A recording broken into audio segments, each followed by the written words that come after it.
2004, along came Sonya. So in the midst, that was an applause. I'm not sure if you heard that, but in the midst of all of this, you know, great time, Sonya came into my life with her little lovely dog Joey, and really shook things up. And that really was the catalyst for 3D Me. We'll come back to that in a moment. We registered 3D Me. We had a lawsuit come against us from Intel. We thought they were trying to offer us a job or something. Then I read this paper a bit further, and what it was, they said, sorry 3D Me, look inside. We own the word inside. You can't use that. And we went, you're kidding me. Now, we were a little Gold Coast company. These are the solicitors, you know, out of Melbourne representing this big American giant. We're going, oh, you come on now. So we took it to, because we trademarked a look inside, and we spoke to the Australian Trademark Commission, and they basically said, listen, Luke, if you want to take them on, we're pretty sure you'll be okay, because, you know, they can't control you like that. But of course, it's going to cost you $30,000. And we said, no, that's not the case. How am I going, Lorraine? Look at that. I'll keep going. So, as it turned out, we actually settled that deal with Intel, and they've allowed us to use that brand globally, but just not trademark it. So that's actually worked out pretty good for us. Time to diversify. I'm going to speed up because I can tell that we got to, time-wise is getting on. So Sonya and I decided to join our skills together. Sonya has a medical background. She was a nurse by trade, spent the last 10 or so years as a pharmaceutical drug rep.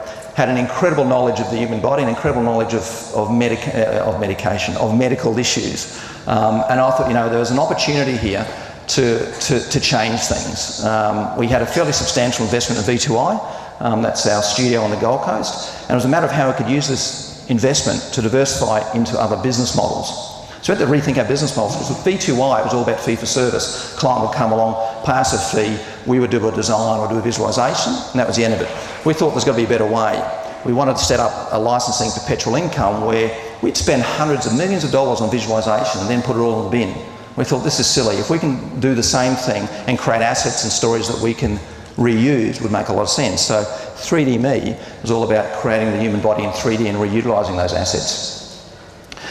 It's a little bit like selling records. You create one record, it's a hit, and you just sell it over and over again. So we just had to find our hits.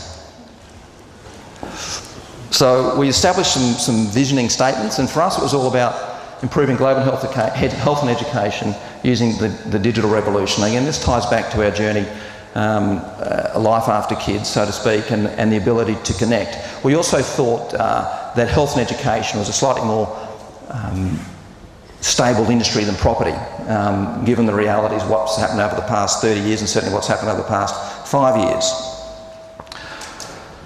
And so we wanted to establish these perpetual business models that would return money to community groups. We weren't quite sure how to do it. In fact, in the early days we thought it'd be really easy. Not quite, but we're getting there.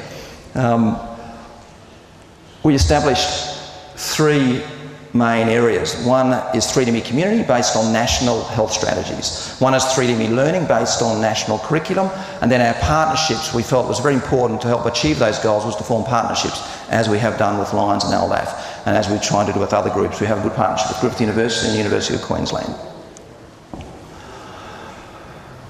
Ability to reach children through the digital revolution. There's no doubt that this is now well and truly upon us, and that we wanted to make sure that we had content that was endorsed, accurate, and content that parents and children and teachers could share and use, because there's a lot of content on the internet that's not terribly relevant.